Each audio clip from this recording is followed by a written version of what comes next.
Thomas, you spoke last week about how it's difficult for any team to play a nice, fluid, pretty game against a team like Porto. So does that mean you might take a bit more of a direct approach tomorrow night? Well, we tried in the first leg and it did not work out.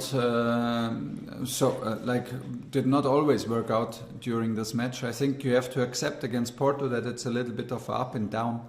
In some minutes, you can push them with quality back to their own half. In some minutes, we managed to control the match, to create half chances, to find some space and for acceleration, to have good counter pressing. In some minutes, they escape the pressure. In some minutes, they can be very, very dangerous with runs, with dribblings, and with individual quality. Sometimes they overload sides and make you really, may give you a lot of questions to answer. They're very strong in set pieces. So it's a little bit of that. So in the first leg, we experienced this a little bit of an up and down, that you don't control a whole half or more than 5 to 10 minutes. And then the momentum shifted a little bit. And this is maybe what you have to accept against them. And what we have to accept for tomorrow. If it happens again, don't worry, it's normal. It happened in all Champions League matches against City, against Juventus. It's a totally normal thing because they have a lot of quality. They are a proud club, a very emotional team with and this is what we have to accept. And that we should not over-expect from us or lose our tempo or lose patience because of these moments where it's getting difficult. Ian Bolton, Sky Sports News. Thomas, hi. Hi. Look, you play against Porto and then you've got Manchester City at the weekend. Just how significant are these next two matches for you in terms of finishing the season with a trophy? Yeah, well, if we want to finish the season with a trophy, we should better win both matches. Otherwise, could be difficult. Otherwise, could be difficult because Premier League title will not be our job to lift a trophy at the last match day of Premier League this season. Yeah, but what does it help to reflect too much about it? I mean, we have to play the game tomorrow at 8 o'clock, and the most important for me is that we are fully focused on what we do, that we forget that we have already a result, that we forget what we did in Crystal Palace, because it's the past and there's nothing more uninteresting in football than the past. Everything that counts in high-level sports is the next competition, and the next match arrives tomorrow. So full focus on tomorrow. We can be absolutely self-confident because we have a strong squad. We have a strong bond in the squad. The squad can rely always on their work rate, always on their intensity. We are always tough. We are always a tough team to play against, and so the fight is on for tomorrow. Don't be afraid of nothing.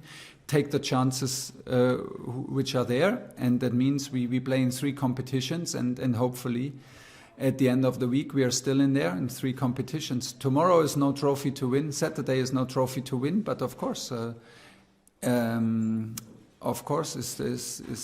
these are matches where you take decisive steps in the competitions. We are well aware. Everybody can discuss their heads and break their heads about it. But we are there to play football, and this is the target, and this is the challenge actually, to not lose focus. Sergio Oliveira. Hello, Mr. Thomas Tuchel. Sergio Oliveira from Sport TV Portugal. You, of course, have the advantage and the home advantage, whatever that means, in Sevilla. How does this change your approach to the match? Can we expect a more passive Chelsea, expecting the approach of Porto to maybe get some mistakes from the Portuguese team?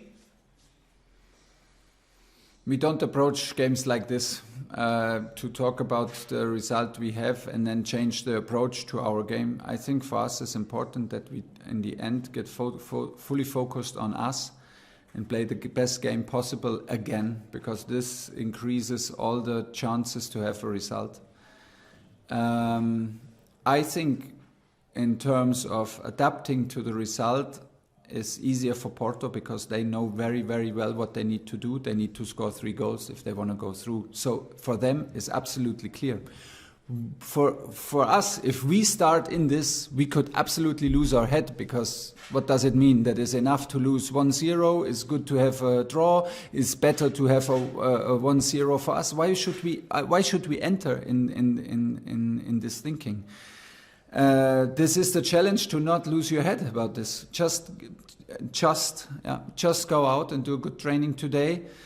I hope we embrace the challenge. I hope we feel it, that this is a match that everybody waits for since he's a little kid and a little boy. Everybody wants to play Champions League. Everybody wants to be part of it. Everybody wants to have a decisive match. And forget the result. Like I said, it's the past. We have to deliver again tomorrow. If we don't deliver, you cannot expect any results. So we should rely on what we do good and what we are best in, and we will not change our approach to a game because of a result that we had last week. We are what we are, and we have a certain way of playing, and we will try to bring it to the best level, and then we see. Because the game will ask many questions that we cannot think about right now, and we have to be free in our minds to react on all situations on the pitch. Nick Purewall. Hi Thomas, you said at the weekend that obviously Kai Havertz doesn't need to be an emotional leader for you. That's obviously not his natural way. I just wondered, who is your emotional leader? Obviously you said Porto are an emotional side. Just wondered who your emotional leaders are, and given the context of the match you've just been talking about, how important will it be for them to set the tone tomorrow night? Oh, honestly, you don't want to be in a fight with Tony Rudiger and Aspi and Kova and all our emotional guys. You don't want to be in a fight with them, because they're ready to fight, and it's their nature to show it on the pitch and to protect the interests of our team, which is very, very important. But what was the second part of the question? And just how important will it be for those guys like Tony and those guys to set they are there. for They are there, and we can rely on them because it's their nature. Nobody needs to do stuff which is against their nature. You can totally rely on them. I think that it's, for me, when I was a player on lower level, and for me it was always important when you have big matches, when you can feel the tension, you look around in the dressing room, and when you go out of the tunnel, you look around who's next to me, and you feel confident, and I'm pretty sure that our guys feel very, very comfortable when they look around and see whom they can rely on. The best thing tomorrow, nobody needs to do it alone. Nobody. We are out there together. Everybody on the pitch will help each other, and we will help from the bench and from the stands and the guys who come off the bench. We do this together tomorrow, and we will push hard for the best outcome. You can be absolutely sure. And that means that we have 90 minutes to fight for, a minimum of 90 minutes to fight for, and we will do it to achieve a big goal. Jacob Steinberg. Hi Thomas, it's good to have N'Golo back after the hamstring injury that he picked up on international duty. I'm just wondering, with such a huge week coming up, how do you feel he is at the moment? Is he able to, fit in these 2 games in such a short space of time potentially? Are you having to manage him in a different way, because he obviously has now quite a long history of hamstring problems? Yeah, first of all, I was unbelievably happy when he told me that he will travel with us last week to Sevilla, because I didn't expect it. The plan was that he arrives in the game against Crystal Palace. So he arrived before, which was amazing. He was confident enough to go on the pitch. He was strong enough to help us the last 15-20 minutes with all his quality and intensity. So now he lacked the downside of this decision and of this wonderful decision and situation was that he lost a bit sleep after the travel issues from Sevilla back, that he lost more workload in training because he was here sitting on the bench playing only 20 minutes. The next day he suffered from traveling. He could not train like he's normally would use to train. So that was the downside. We decided again to bring him from the bench against Crystal Palace, and honestly this decision I will take tomorrow morning when I see him today in training, and then when we reflect on all the others, how they feel in central midfield. Normally it's hard to imagine a game like this without Ng on the same time. We need to really be absolutely careful about him personally, that we don't take risks with his health and with his injury situation.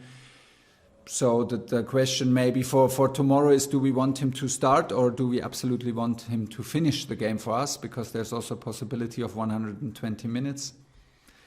This is the question, and honestly is not answered yet. I will do this tomorrow morning with my staff.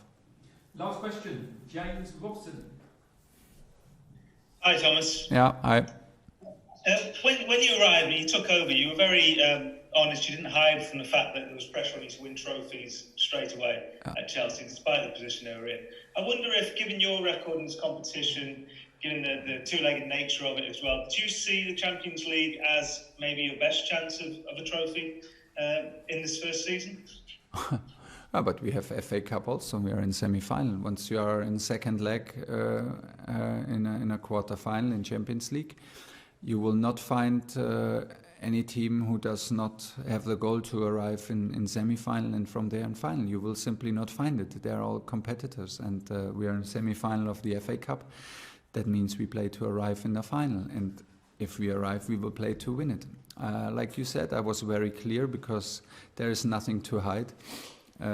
Chelsea is a club that provides a structure and a culture and the quality to any team and to any coach where you can win titles, where you can win games consecutive. And if you win games consecutive, you can, of course, win titles, because Chelsea is the club that has the culture and the history and the mentality to do so, and the quality and the structure. So I am here to win titles. I'm here to win games, and as a result to win titles. This is what I demand of myself. So why should we now say anything different, that we want to win in 5 years or in 2 years or in 3 years? I don't know what's then.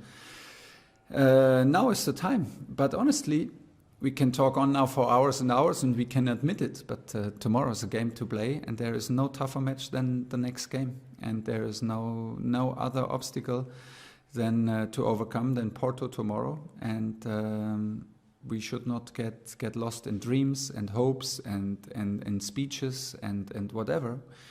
We are here to focus the reality and to accept the reality. And the reality is that we have a hard battle to fight in second leg of quarterfinal. And this is what we do. And hopefully after tomorrow we can talk about semi-final. But first is we need to deliver. Me as a coach, my staff, and the players in the end on the pitch. And this is why we are here.